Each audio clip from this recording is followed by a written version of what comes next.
এতদিন উপজাতি চাকমা এরা সবাই চিৎকার করছে যে তোমরা আমাদের সম্পর্কে কিছু জানো না।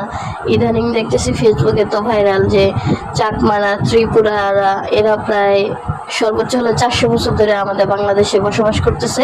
আসলে এরা বাংলাদেশেরই কেউ না, এরা 300-400 বছর আগে 7 স্টার থেকে ভারতের ত্রিপুরা সেখান থেকে এখানে এসে পাহাড়গুলোতে বসবাস শুরু করে। আজ তাদের অবস্থা কি?